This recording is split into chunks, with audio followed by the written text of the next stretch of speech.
Welcome to Crossing Cultures, the podcast. Don't forget to like, subscribe, and share. Crossing cultures, making changes, in new ranges, crossing cultures. Welcome everyone, welcome to another episode of Crossing Cultures, the podcast that is based in Qatar.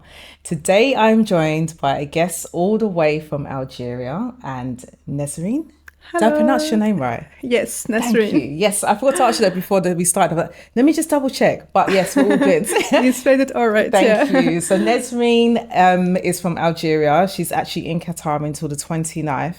And I can definitely say you are somebody who is maximizing your time completely whilst you're here. And we're going to discuss that in a second as well. So first of all, I just want you to just tell the audience and the listeners a little bit about yourself. Like, who are you? What do you teach? And what is the setting like in your current school? All right. Thank you so much, Ms. John, You're for welcome. having me here. And thank you for all opportunities you provided in my stay You're here in welcome. Qatar. So I'm Nesrine Berrahmoune. I'm computer science teacher at British School, Algiers. I've been teaching since 2022. And I'm also head of technology department.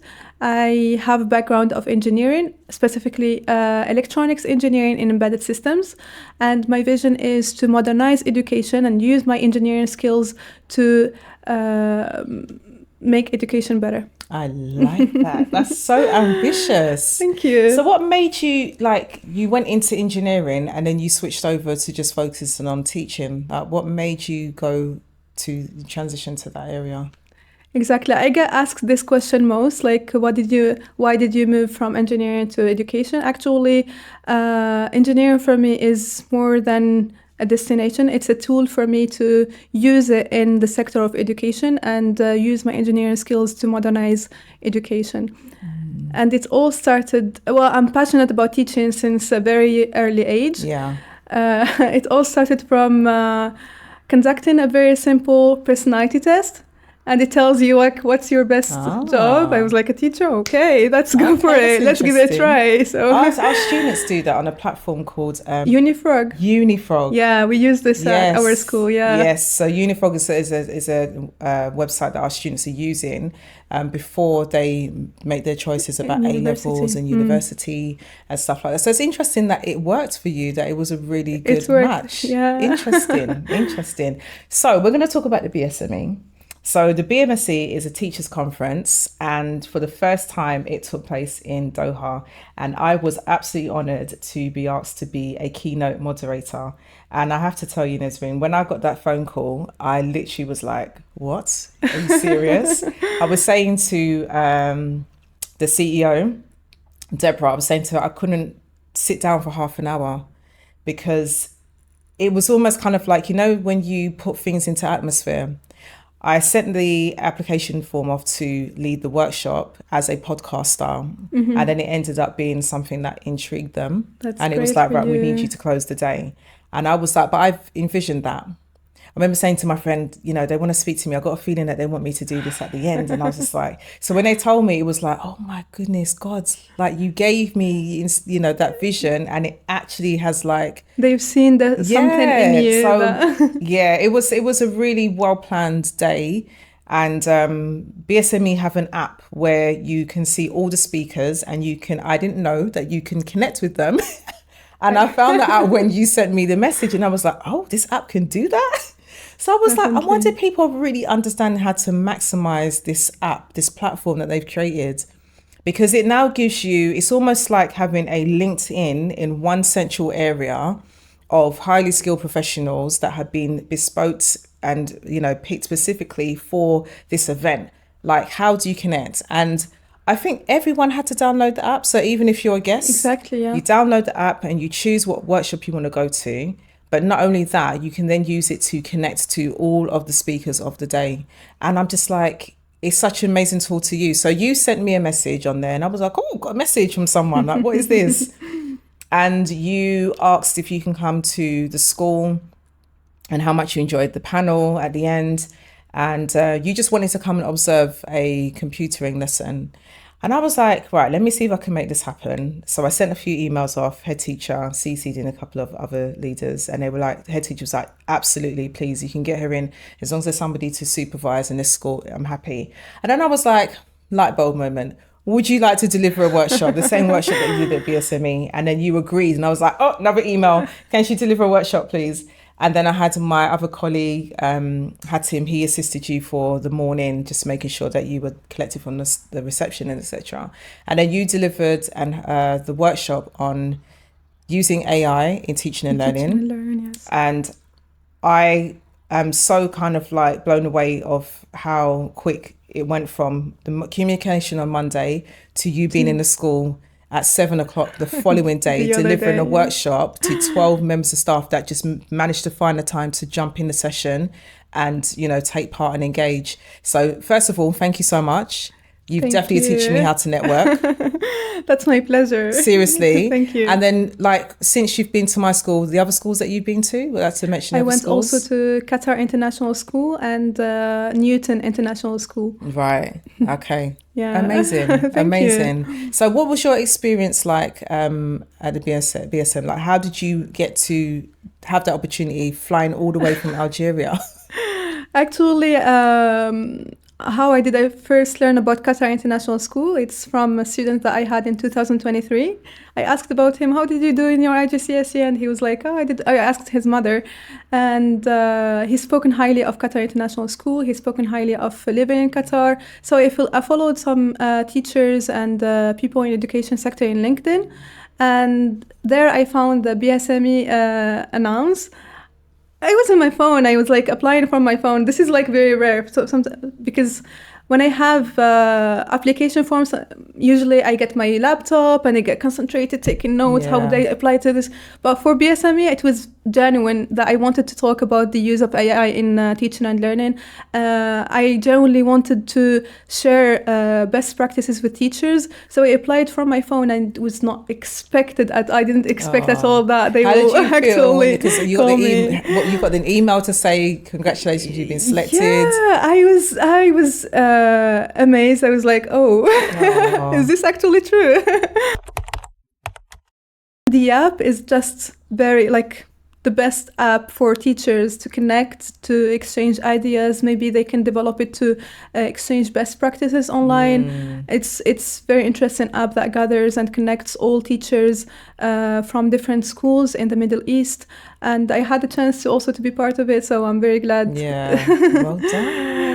Now that's part of history. We're part of the first BSME conference in Doha. Yeah. So hopefully they'll extend and come back next year because it was a sold out event. Yeah. You know, so and there was so many great workshops, so many good, definitely really inspirational. The first workshop I attended to is Mrs. Gilbert's workshop. Fascinating. Like I took a lot of notes in her workshop, and her career path is very inspiring. Amazing. I went to one workshop, and it's so bad I can't remember the gentleman's name. He's a teacher at Doha College. But he was leading a session about revision. And how to teach students how to revise.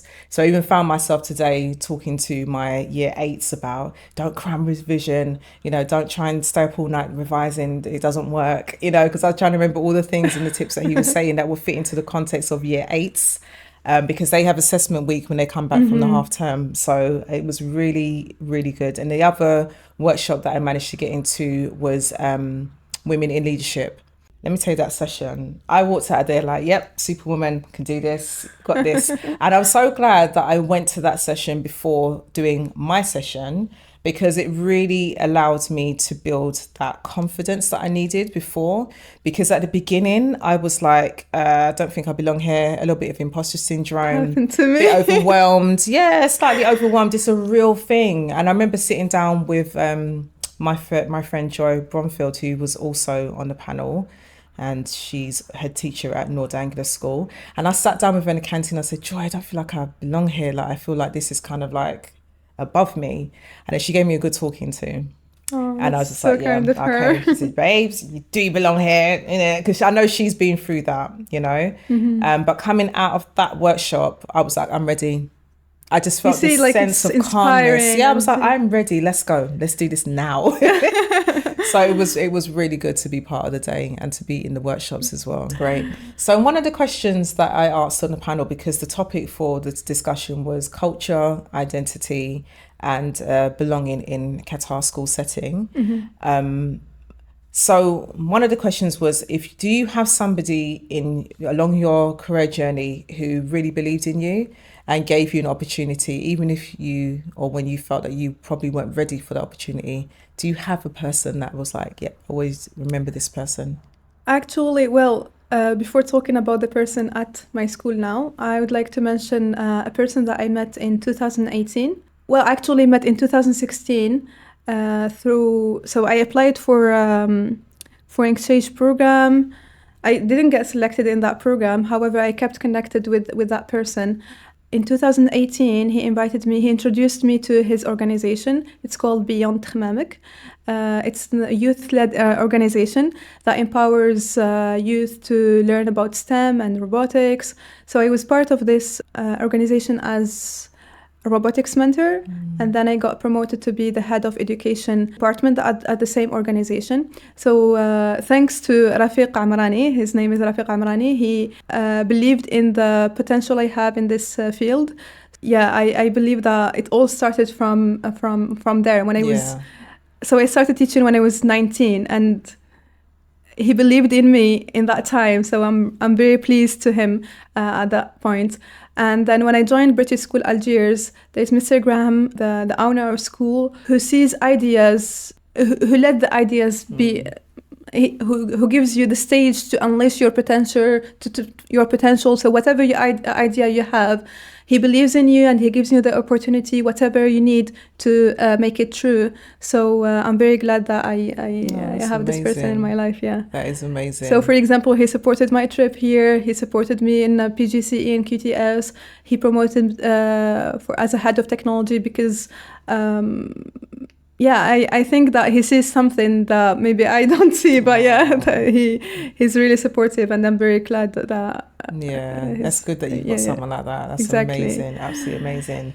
So I know that we were when you messaged and you said, how do I get on the Crossing Cultures podcast? And I was like, can I be really honest with you? When you came on Tuesday, I was like, I think I've missed a trick here. I should have invited you to come towards the end of the school day and then invited you to come and do the podcast straight after. All right. So and then I thought, okay, you know what, you're going to be really busy. And plus, because I knew that I was flying out this evening, it's probably going to be a bit tight for me to try and do a podcast just before flying out. And then you messaged after I sent you the recording of your session. You were like, how do I get on this podcast? And I was like, I can get you on the podcast. It's me. So I gave you 2 days and we said, right, let's just go for the Thursday. And here we are. Thank you. By the way, Mr. John is very flexible, and you also make ideas come true. So do you know thank what it you is so though? much. Because there was something about your message, and I was just like, I think a lot of people have missed a trick here. And I don't know, like I said, I don't know how many people are actually using this app effectively and networking effectively. And it was just your drive and the message. I was just like, no, I have to get you in my school. I have to, because this is a crazy connection.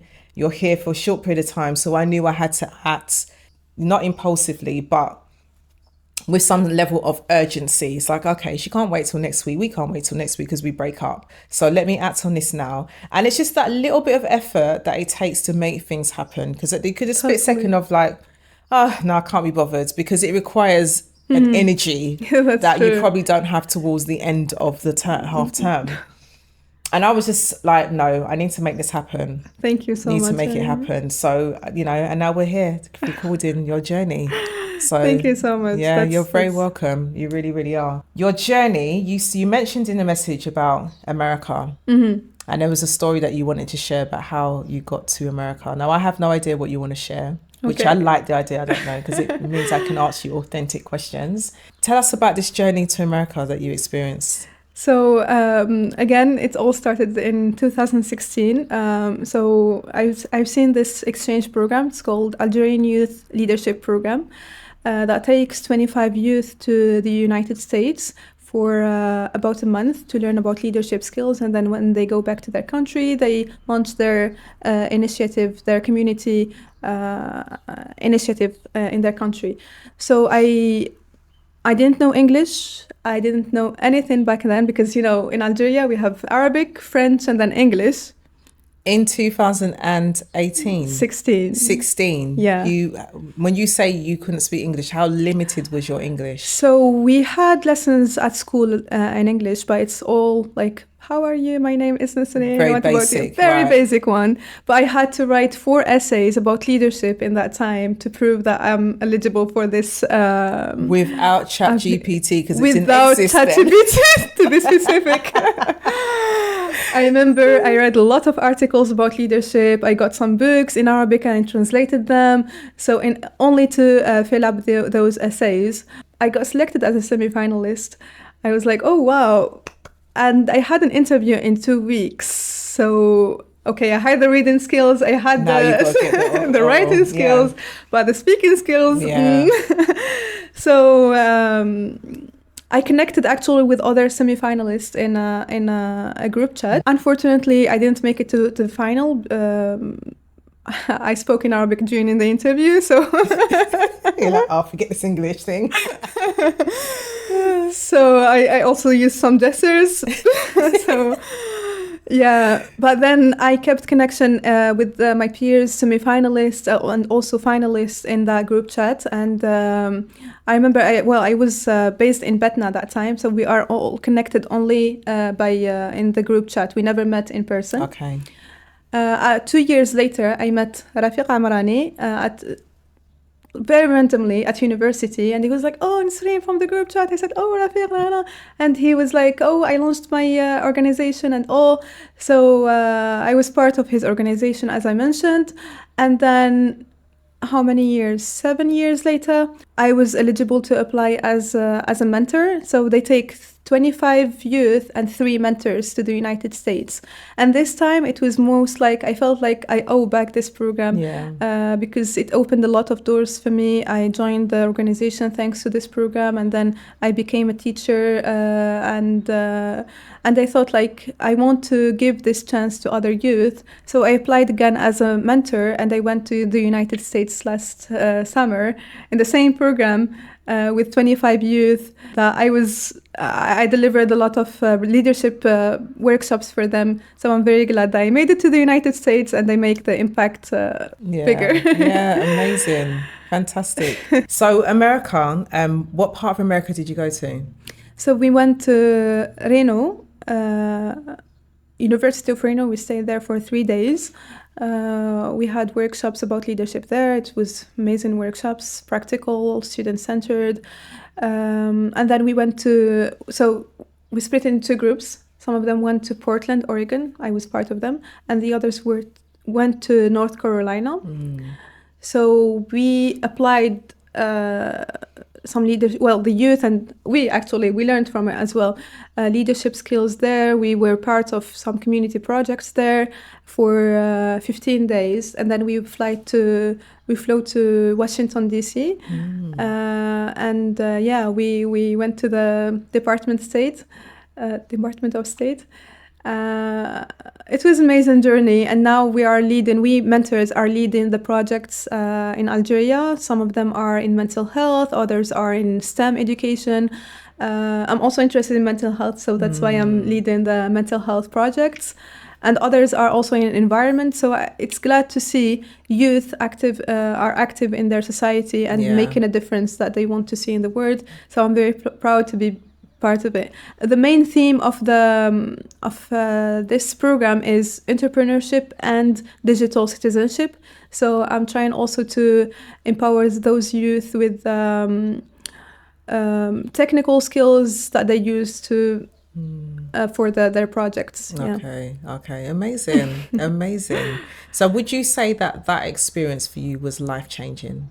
Yes, definitely. Not only when I was in the United States, but the whole journey opened a lot of doors for me, and I'm very glad that I'm part of it. So yeah, that's amazing, absolutely fantastic. And what I liked about what you said as well is your interest in mental health and well-being, especially because you are leading in a field that is going to be growing, and a field that could actually impact mental health for the worse. It actually could also True. impact it. So I like the fact that you're passionate, because it means that you're ethical about how you want technology to be used as well. Exactly. So in terms of that, have you thought about how you emerge the two together? Because obviously you want to teach young people how to use technology In the right safely way, and in the yeah. right way, not only for their education but also for their mental health. And I think there's a great link Connection, between the two. There is, definitely. yeah. So if we talk about technology, yes, it can be dangerous. Yes, it can be dangerous for our youth to use and consume. They can be addictive to it.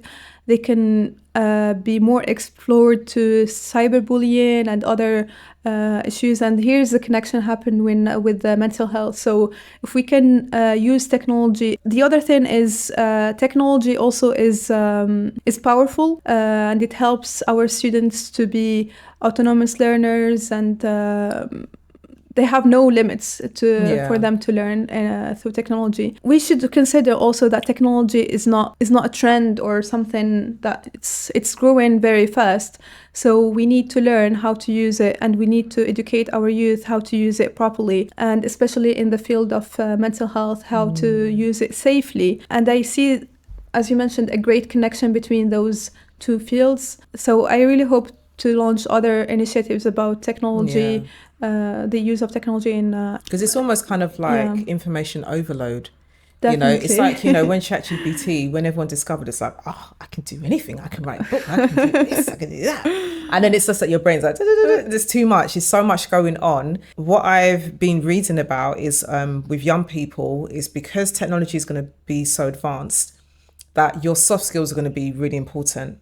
Because now everyone can create an amazing CV, but it's about how you then present yourself, and how you show up. Now you got a back to CV, exactly. And you got to be able to present yourself that is at the same standard or level as your CV. But not only that, it impacts how professionals are using it too. And I can definitely see the benefits in terms of like, you know, just basically things like making sure your emails are structured correctly, coming up with worksheets around the topic or theme that you're studying, teaching with your students, but also getting the students to learn how to revise using AI.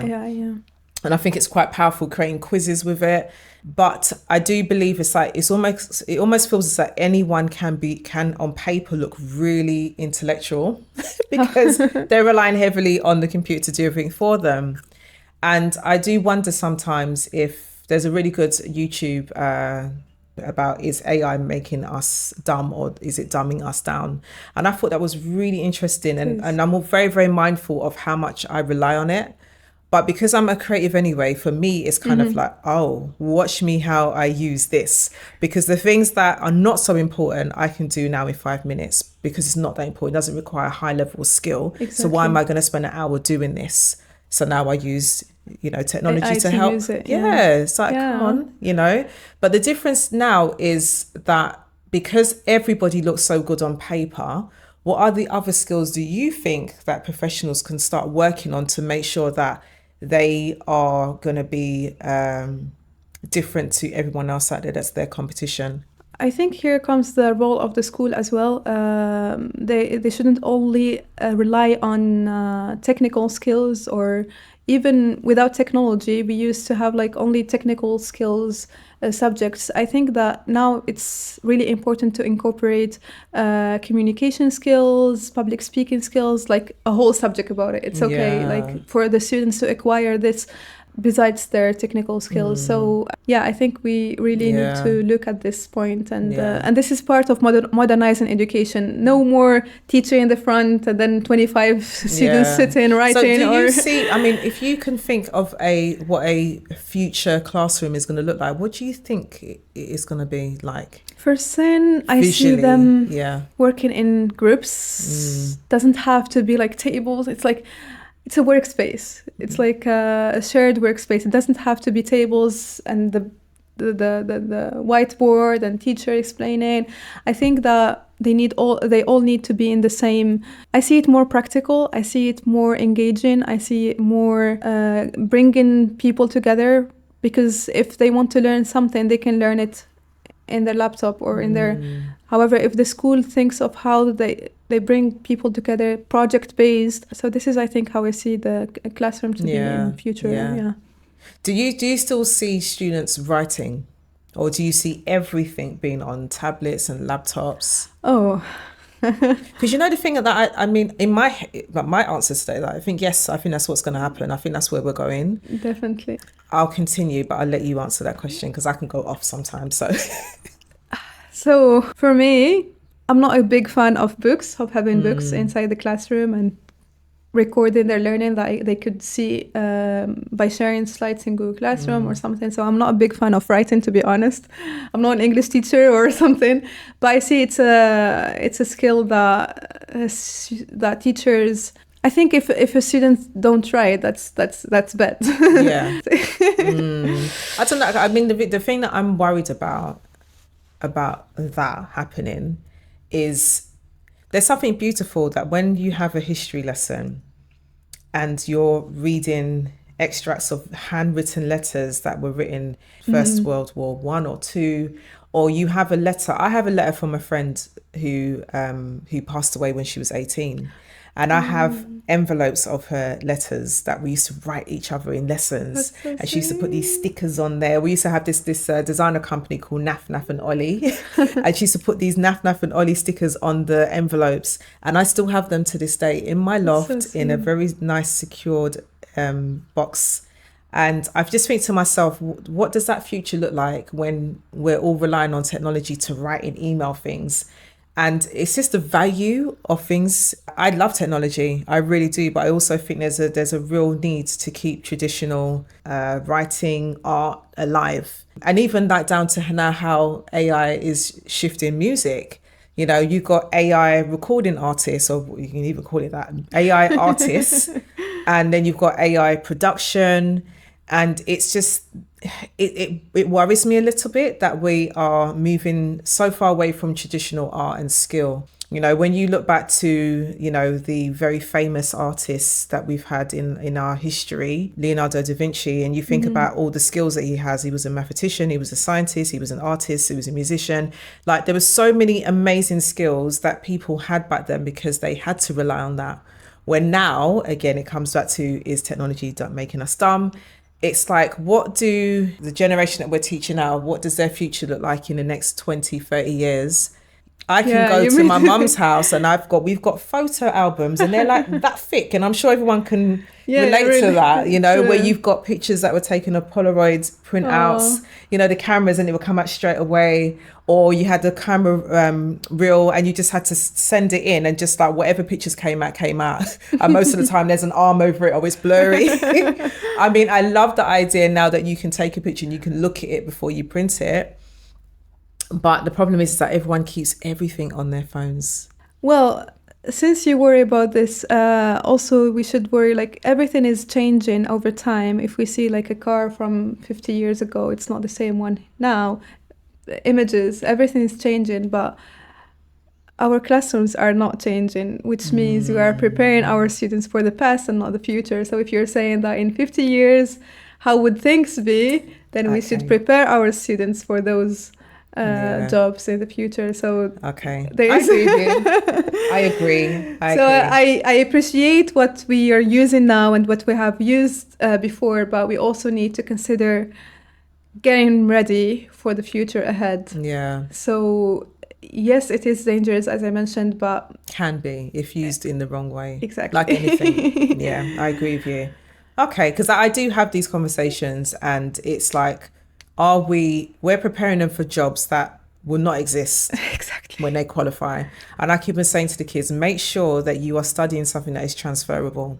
You know, something that you can segue into a different career path. Exactly. Do not pick, if you can easily research is this job going to be around in the next 5-10 years? And if it's not, then you need to think about what additional things you can add to it, because we don't want to lose the passion. Exactly. We do want them to still study things that they're passionate about, because that's where the happiness comes into it. Definitely. But I don't think I've met anyone who is happy broke. So I like that you mentioned transferable, not like do not pick jobs that will go away. yeah, So you still can choose your passion, but you still can also yeah. choose a different one that is similar. Definitely. So we're going to end very shortly, but I just want you to just leave us with a few things to think about. Like, if money was not an obstacle, what would you like to see in classrooms, like immediate change that you want to see in classrooms that meet your vision and your passion for technology? The priority goes on how we assess students, and not only relying on their papers, but also in their social skills, in their presentation skills, in their technology skills. So I think we should find a way on how to assess students using this tool.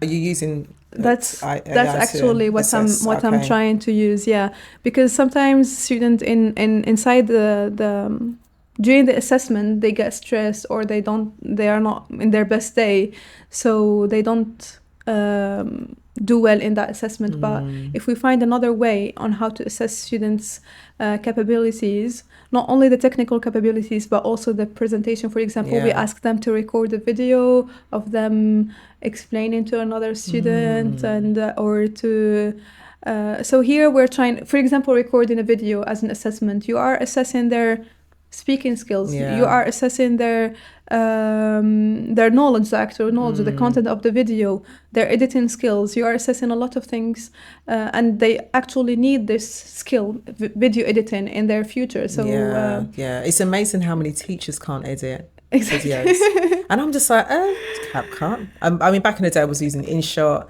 but now I'm on, like, I download from Canva, but then I might sometimes bring it into CapCut or do the reverse. So there's like 3 main websites that I use. And I'm so glad that I started the podcast, because the podcast has forced me to learn how to edit audio and sync audio with visuals. Right. And it's like, but it's so nice when you get to learn a new skill. Definitely, yeah. You know, so and this way also you can assess if their work is AI generated or not. So. Oh my gosh! Sometimes when they're writing, you're reading some of the things, and you're like, you interviewed a farmer. Where did you get this farmer from? Like, do you not even read what ChatGPT's given you? Like, exactly. Seriously?